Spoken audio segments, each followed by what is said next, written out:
para abrirmos a palavra de Deus lá no Evangelho de Lucas, no capítulo de número 14. Evangelho de Lucas, capítulo de número 14. Lucas 14. Lucas 14. Lucas 14. Se você trouxe celular, bote no silencioso, porque Jesus não vai te ligar, certo? Ele vai falar com você na pregação. Então coloque no silencioso ou desligue. Lucas 14. Quem encontrou, diga achei. Quem não encontrou, diga me ajude. O povo aqui sabe de bem. Vamos ficar de pé, irmãos? Quem encontrou o texto? Lucas 14. Nós vamos ler para a glória do Senhor Jesus. Essa palavra preciosa que Ele dá ao nosso coração nessa noite. Lucas 14. Nós vamos ler, amados, a partir do versículo de número 25 até o versículo 33. Diz assim a palavra do Senhor.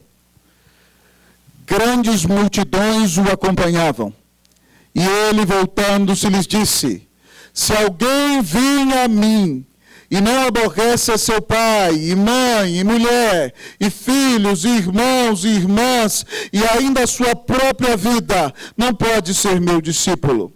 E qualquer que não tomar a sua cruz e vier após mim, não pode ser meu discípulo.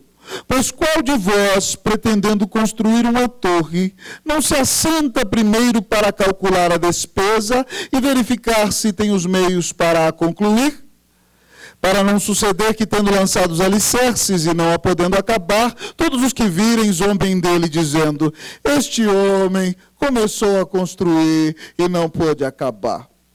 Ou qual é o rei que, indo para combater outro rei, não se assenta primeiro para calcular se com 10.000 homens poderá enfrentar o que vem contra ele com 20.000? Caso contrário, estando outro ainda longe, envia-lhe uma embaixada pedindo condições de paz. Todos comigo, 33. Assim, pois, todo aquele que dentre vós não renuncia a tudo quanto tem, não pode ser meu discípulo. Mais uma vez, irmãos, leamos esse versículo. Assim, pois, todo aquele que dentre vós não renuncia a tudo quanto tem, não pode ser meu discípulo. Vamos orar ao grande Deus uma vez mais. Feche os seus olhos, peça ao Senhor para falar ricamente ao teu coração. Pai, nós queremos nesta noite exaltar o nome de Jesus sobre todas as coisas. Pai, nós queremos te dizer que nós só estamos aqui porque só o Senhor é o único digno de toda honra, de toda glória, de todo louvor e de toda adoração. Pai, nós estamos aqui neste lugar, ó Deus, sim, para louvar ao Senhor pela grande vitória que o Senhor dá além da conclusão de mais um CLM, e também a estes alunos vitoriosos pelas bênçãos derramadas sobre sua vida. Mas, Pai, a maior razão que nos traz aqui é o teu grande amor revelado na pessoa do Filho, que foi cravado na cruz em nosso lugar, que recebeu a ira eterna do Senhor contra o pecado em nosso lugar, que ressuscitou e vivo está, e nos dá o privilégio de sermos cooperadores de Deus, ao levar a mensagem a todos os rincões da terra. Deus amado, nós queremos pedir ao Senhor que exalte o nome do Senhor Jesus nesta mensagem. Nós queremos pedir, ó Deus, que a glória do Senhor resplandeça em nosso meio.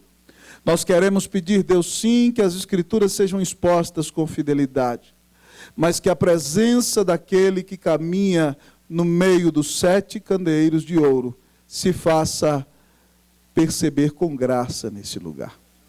Que cada um dos que aqui está entendam que não estão ouvindo um mero discurso humano, mas o que a Bíblia chama de loucura, que é a pregação, que é o Senhor Deus usar miseráveis pecadores limitados para trazer a tua palavra no poder do Espírito Santo pela graça de Jesus. Pai, fala conosco. Eu quero pedir que essa mensagem seja marcante, Senhor, para a vida desses formandos. Ó Deus, que eles nunca se esqueçam de que o Senhor está ao seu lado, de que o Senhor os carrega no colo, de que o Senhor tem exigências sérias para eles, mas que o Senhor nunca vai abandoná-los. Muito obrigado, Senhor, por teu maravilhoso amor, por essa doce salvação. Fala conosco, Deus, em nome de Jesus nós te pedimos. Amém. Assentai-vos, amados irmãos.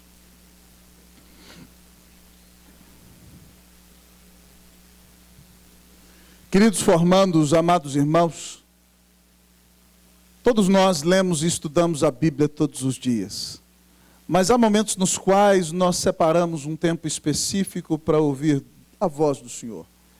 E eu, em todos os anos, no dia do meu aniversário natalício, ainda no meio de chuvas de ligações telefônicas, eu gosto de separar um tempo especial para refletir na vida e ouvir: Senhor, o que tem acontecido? Como é que nós temos caminhado? Onde temos errado? Para pedir perdão, para ter uma reconciliação, um momento de ânimo, de alegria, de renovo, de avaliação. E o ano passado, nesse dia, Deus me deu essa mensagem que eu vou pregar para você. E essa mensagem veio ao encontro do meu coração para quebrar a minha vida uma vez mais e para mostrar que a obra não se trata de você, não se trata de mim, não se trata de nós. Mas nós estamos a serviço daquele que deu sua vida na cruz do Calvário por amor de nós. Nesse precioso texto, como de costume, nosso grande Rei e Salvador Jesus Cristo está cercado pela multidão. E aí grandes multidões o rodeiam e ele disse: alguém vem a mim e não aborrece a seu pai e sua mãe, e mulher e filhos e filhas, e irmãos e irmãs, e ainda a sua própria vida, não pode ser meu discípulo. E qualquer que não tomar a sua cruz e vier após mim, não pode ser meu discípulo. E Jesus os convida a calcular.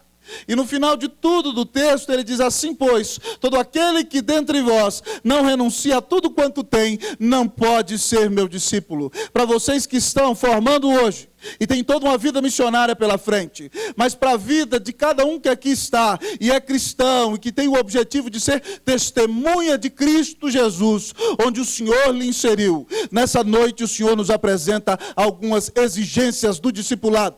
Se você quer ser discípulo do Senhor, se você quer caminhar com Ele em fidelidade, se você quer realizar a vontade dEle, não a sua, se você quer viver para a glória e honra do nosso Salvador, eu lhe convido nessa noite a escancarar as janelas de sua mente e os portões do seu coração, porque o Senhor te apresenta aqui hoje exigências para o discipulado. E ao olhar para o texto, a primeira delas, amados irmãos, é simplesmente prioridade. Prioridade, repita comigo, vamos lá? Prioridade. Prioridade. Leiamos, amados irmãos, o versículo de número 25 e 26. Eu leio o 25, vocês o 26. Grandes multidões o acompanhavam, e ele, voltando-se, lhes disse: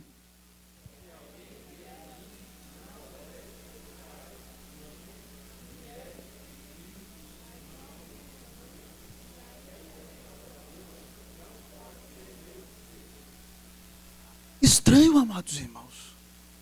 Em outros textos, Jesus nos manda amar a esposa, amar os familiares.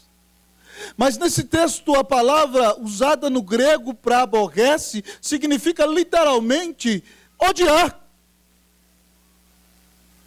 E Jesus é veemente aqui, nós não podemos perder sua veemência no texto, quando diz que se alguém vem a mim e não aborrece a seu pai, e mãe, e mulher, e filhos, e irmãos e irmãs, e ainda a sua própria vida, não pode ser meu discípulo. O que significa isso? Que nós temos que odiar os nossos familiares? Não, amados irmãos. Mas se nós fôssemos estabelecer um nível de comparação entre o amor que temos para com o Senhor e a prioridade que Ele ocupa em nossa vida, com relação a nossos irmãos, irmãs, pais, mães, filhos e filhas e esposa. Se nós fôssemos estabelecer um nível de comparação, é da distância entre o amor e o ódio. Se nós, de fato, entendemos um pouco como devemos amar ao Senhor, é como se fosse entre a distância do amor e do ódio. A ideia aqui é o seguinte, que nós devemos colocar em segundo plano todas essas outras pessoas e ter um amor intenso, intenso, intenso para com o nosso Senhor. O Senhor requer de nós prioridade, o texto diz, prioridade absoluta. Primeira exigência do discipulado, conforme o nosso texto, é prioridade absoluta. Muitas vezes, quando nós vamos servir ao Senhor, irmãos e irmãs não vão entender, ou não entenderam o que alguns de vocês fizeram.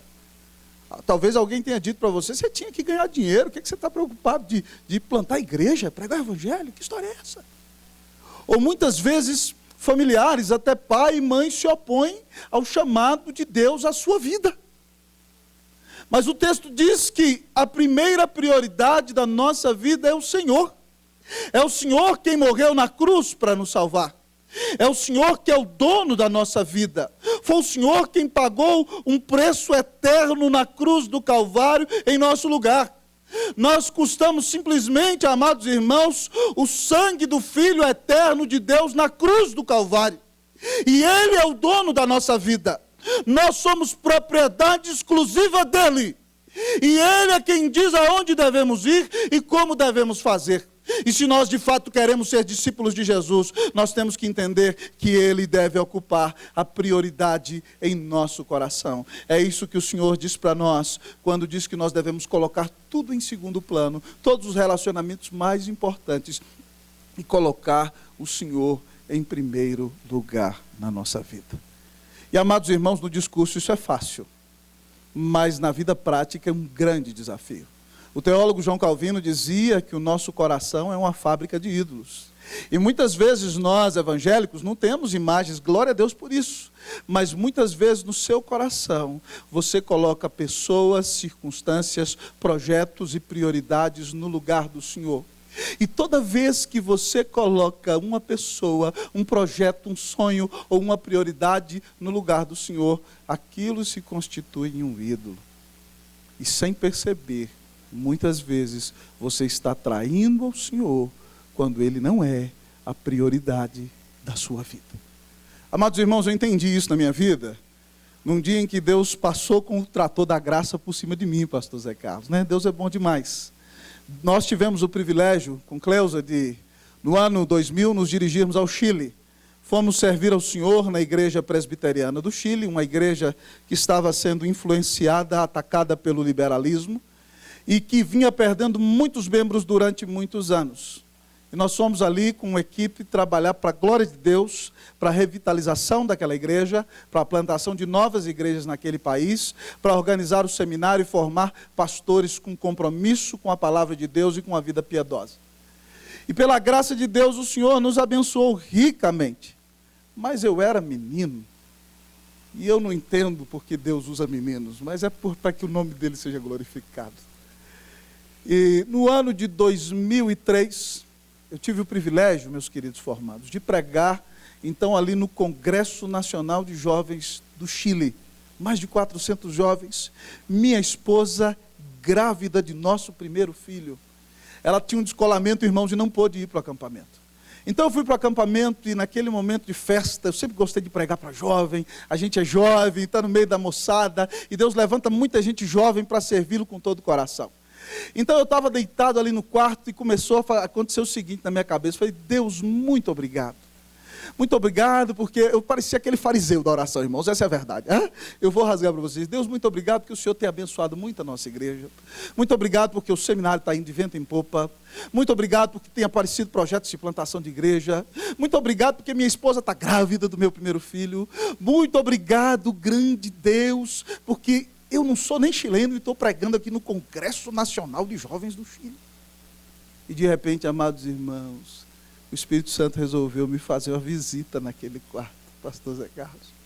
E aí perguntas começaram a subir à minha mente, assim, nesse nível. E se Deus tirasse a esposa, você estaria agradecendo? E se Deus tirasse o sucesso na igreja, você estaria agradecendo? E se Deus tirasse o seminário, você estaria agradecendo? E se Deus tirasse a voz, você estaria agradecendo? E amados irmãos, ali eu humilhado na minha miséria, dobrei o joelho no chão e falei, Senhor, eu não presto para nada, me perdoa. Eu quero dizer para o Senhor, porque o Senhor veio aqui me convencer que eu não presto e não sou nada, que o Senhor é tudo na minha vida, e que eu não posso te deixar. E amados irmãos, eu tinha a percepção de que Deus ia arrancar tudo, tudo. E eu em lágrimas ali só chorava e falava, Deus, por favor, não tira a voz, Senhor, porque eu só sei pregar, eu não sei fazer outra coisa, o Senhor me chamou para isso. E não tira a Cleusa, porque ela pode me dar mais filhos. E amados irmãos, uma semana seguinte eu voltei para Santiago e Deus levou o nosso bebê. E Deus abençoou o nosso trabalho ali, mas eu não sou mais o pastor daquela igreja. Eu não sou professor do seminário. Eu não estou trabalhando no projeto do Chile. Mas Jesus é misericordioso comigo, ainda me deixa pregar a palavra dele. Então eu aprendi, amado irmão, que não se trata de mim. Se trata do Senhor. Nós temos que tomar cuidado com isso, sabia? Porque talvez você vai estar lá um dia, no meio de uma etnia, vai fazer um trabalho maravilhoso, vai então criar a escrita daquele povo, vai traduzir o Novo Testamento para ele, e aí daquele então você vai falar assim, valeu a pena. Não, querido. Não se trata de você. Se trata de Jesus.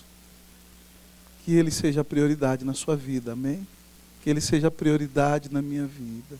Que tudo que nós fizermos seja feito para a glória de Deus, amém?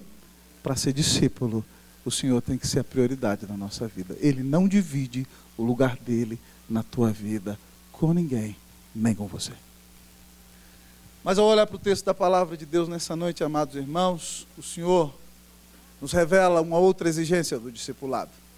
A primeira, prioridade. A segunda, sacrifício.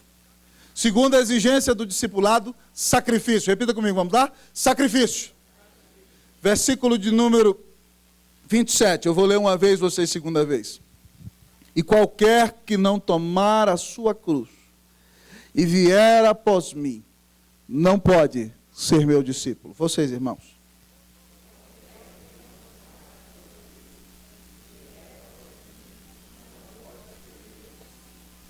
Jesus nos diz aqui que a segunda exigência do discipulado é sacrifício.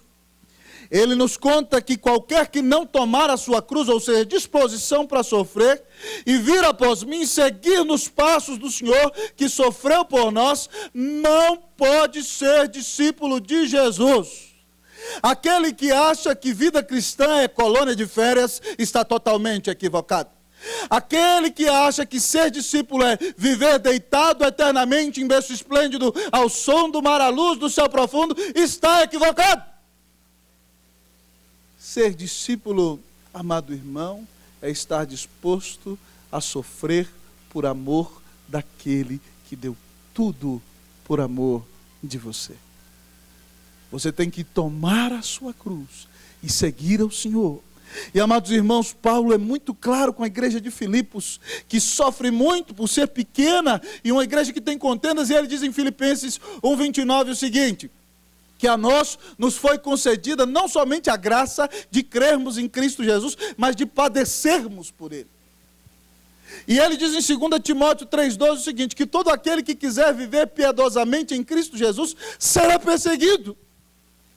Meus queridos missionários, o que vos espera é um grande desafio.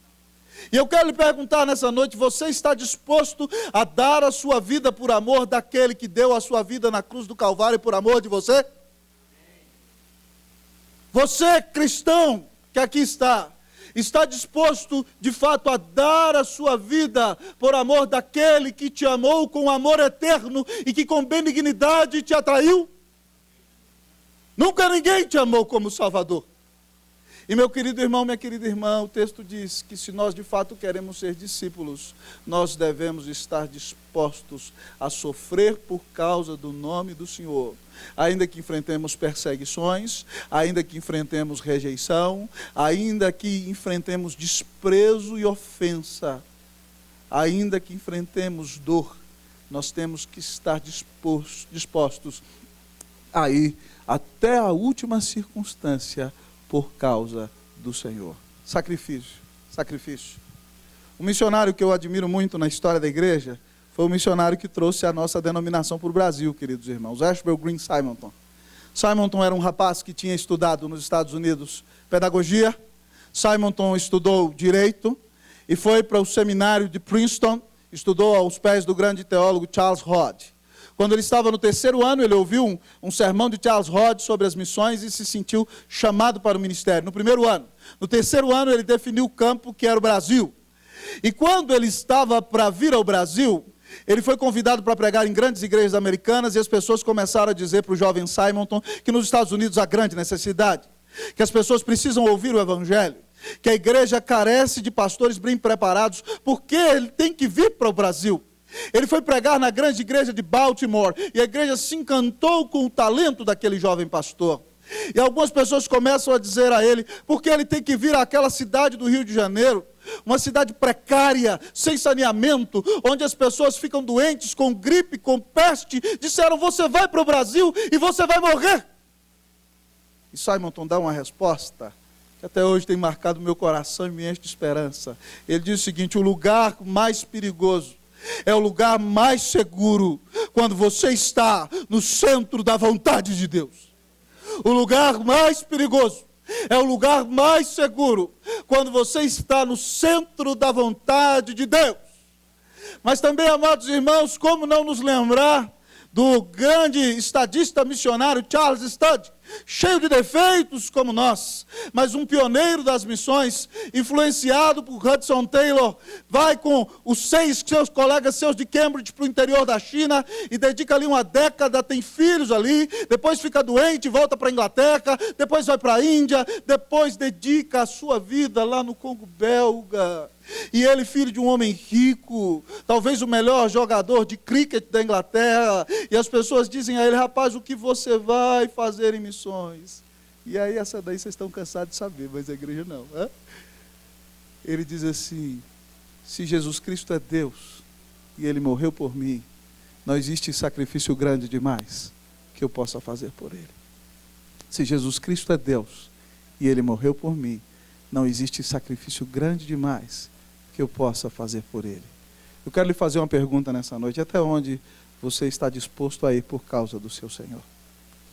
Até onde você está disposto a caminhar por causa do seu Senhor? Você está disposto a dar a sua própria vida, se necessário for, por causa do seu Senhor? Hoje à tarde, preparando o coração para pregar para vocês, queridos formandos, eu botei lá em casa o filme Terra Selvagem.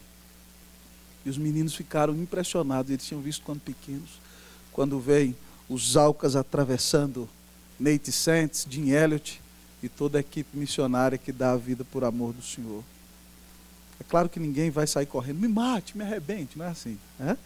Mas você estaria disposto a dar sua vida por amor daquele que deu a vida por amor de você? Amém, meu irmão? Amém? Que Deus te abençoe. Nunca se esqueça que no dia do sacrifício, da angústia e da dor, o Senhor sofreu um sacrifício de valor eterno por amor de você. E Ele nunca te deixa ainda no dia da adversidade. Mas ao olhar para este texto precioso da palavra, o Senhor nos dá mais uma exigência do discipulado. A primeira delas, prioridade. A segunda, sacrifício. E a terceira, renúncia. Renúncia. Renúncia é a terceira exigência de Cristo para o discipulado. E Jesus, como o maior dos pregadores, amados irmãos, não pode deixar de contar histórias. Ele conta a história para nós. Imaginem comigo um homem que vai construir uma grande torre. E ele então tem que calcular se de fato ele tem como acabar. Porque senão ele vai lançar os fundamentos e de repente não vai conseguir acabar. E aí ele vai ser envergonhado e vão dizer a ele, esse homem começou a construir e não conseguiu terminar. Nós passamos uma grande provação aqui nessa igreja. Nós fizemos projeto, oramos, juntamos dinheiro, mas teve um dia, amados irmãos, que nós tínhamos uma dívida de 60 mil para pagar. E nós não tínhamos nada. E naquele dia Deus fez chegar um cheque que nós estávamos esperando há meses, de 70 mil reais, porque Ele sustenta a igreja dele. Mas que vergonha seria se nós tivéssemos começado isso e não tivéssemos terminado, não é verdade, irmão? Essa é a ideia de Jesus. Ou imagine conosco que vem aqui o homem mais rico do mundo e ele diz assim, eu vou construir o maior shopping das Américas no Distrito Federal, e ele faz ali, resolve ali no eixo monumental, consegue um terreno, constrói e começa com uma grande fundação, de repente o projeto para. Meu Deus, a cidade vai ficar desiludida. Jesus está dizendo que você tem que calcular se você topa renunciar até o fim para fazer a obra dele. Mas ele diz também outra história, como um grande pregador que é. Imagine que você é um general e tem 10 mil soldados e vai combater contra 20 mil. Você tem que fazer uma estratégia muito boa. Talvez ele venha com 20 mil subindo uma montanha e já está bem cansado, e você vem com 10 mil descendo a montanha. Então você pode descer correndo com a lança na mão e na força da velocidade, no peso do corpo, cada soldado mata 2 e você ganhou a batalha. Se você consegue calcular e fazer desse jeito, você tem a vitória. Mas se você vê que não consegue vencê-lo, é melhor você mandar uma embaixada e renunciar à batalha dizendo, olha, eu me submeto às condições de rendição, porque eu não tenho condição de vencer. Porque se não calcula bem, vai ser destruído, vai ser envergonhado. E aí ele diz para nós, no versículo 33, do mesmo jeito ele diz aqui, assim, pois, todo aquele que dentre vós não renuncia a tudo quanto tem, não pode ser meu discípulo. Renúncia. Você está disposto a renunciar mesmo a tudo quanto tem? A maioria de vocês já renunciou pai, mãe, casa. Mas você está disposto a renunciar a um sonho pessoal? Talvez alguns de vocês entraram no curso de linguística dizendo, eu vou ser o novo Cameron Townsend.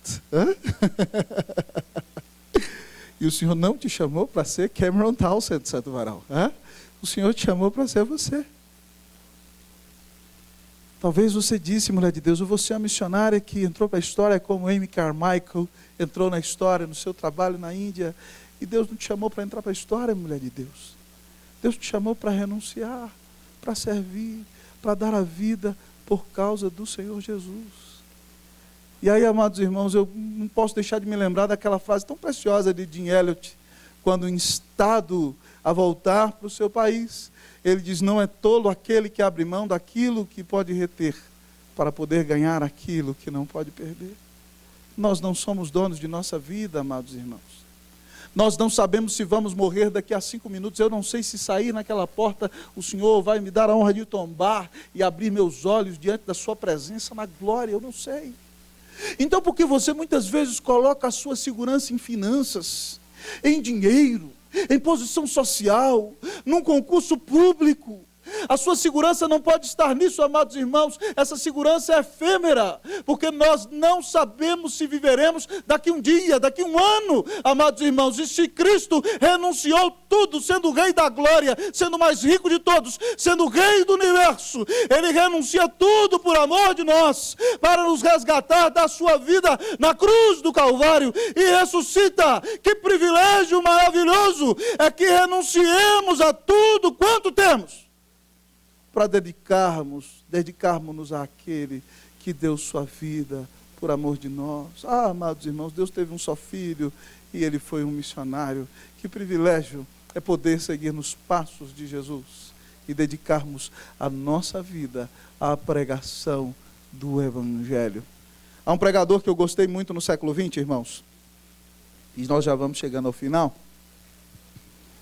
David Martin Lloyd Jones, com 28 anos de idade, ele é médico da equipe do Dr. Horder, que era médico da rainha da Inglaterra. E aquele rapaz sente o chamado para pregar o Evangelho de Cristo Jesus. E larga, então, sendo um doutor brilhante, aos 28 anos de idade, com uma carreira tremenda pela frente. Ele larga tudo e vai pastorear lá na missão presbiteriana, no sul do país de Gales, numa cidade chamada Aberavon. Quem aqui já ouviu falar de Aberavon? Levante a mão. Aberavon, você não conhece. Tá certo? É lá onde Judas perdeu as meias. E ele foi lá, porque as botas já perdeu, foi muito antes. Ele foi pastorear em Aberavon, amados irmãos. E ele abriu a Bíblia e começou a pregar. E os historiadores dizem, amados irmãos, que quando Lloyd Jones abria a Bíblia e começava a pregar, um grande senso da presença de Deus invadia o lugar. No seu livro Pregação e Pregadores, contam que um dia, quando ele é pastor no sul do país de Gales, uma mulher espírita viu os crentes indo para a igreja e foi atrás. E de repente, então, ela entrou na igreja e ouviu a mensagem enquanto o pastor pregava no poder do Espírito Santo. E Deus a quebrou naquele dia. E ela diz o seguinte: eu sei o que é a manifestação, eu sei o que são a manifestação de vários espíritos. Mas hoje, eu estando aqui nesse culto, eu percebi a presença do mais poderoso espírito que existe. E a presença dele é marcante porque ele é um poder puro. Deus usa aquele moço para trazer um grande avivamento. 10 anos depois, ele é levado para pastorear alguma das igrejas mais influentes da Inglaterra e abençoa o mundo inteiro por meio da pregação da palavra. Fruto da sua pregação, missionários vão para o mundo inteiro e abençoam gente de todo o país. Houve um missionário que foi o fundador da editora Pes, se eu não me engano, Barclay, ele estava no Amazonas, né? Esteve aqui no Brasil durante muitos anos, que foi chamado através do ministério de David Martin Lloyd Jones. Quando ele volta para Londres, meus queridos irmãos, um repórter pergunta para ele o seguinte: Dr. Lloyd Jones, foi muito difícil abandonar a medicina para servir ao Senhor Jesus? Foi muito difícil fazer essa renúncia? E Lloyd Jones olha para ele e disse assim: eu não deixei nada. Eu recebi tudo. Eu não perdi nada. Eu recebi tudo. Você está disposto a ser um discípulo de Jesus? Dê a Ele prioridade absoluta. Esteja disposto a sacrificar-se se necessário for. Renuncie a tudo quanto tem. E você talvez me diga: pastor, é muito difícil. Eu sei, mas ele disse o seguinte para nós: eis que estou convosco todos os dias, até a consumação dos séculos. A presença de Jesus vai conosco. Que Deus nos abençoe, que Ele nos dê vitória, que Ele nos faça discípulos parecidos ao Senhor Jesus. Que o Senhor vos abençoe, queridos formandos, em nome de Jesus. Amém. Vamos orar?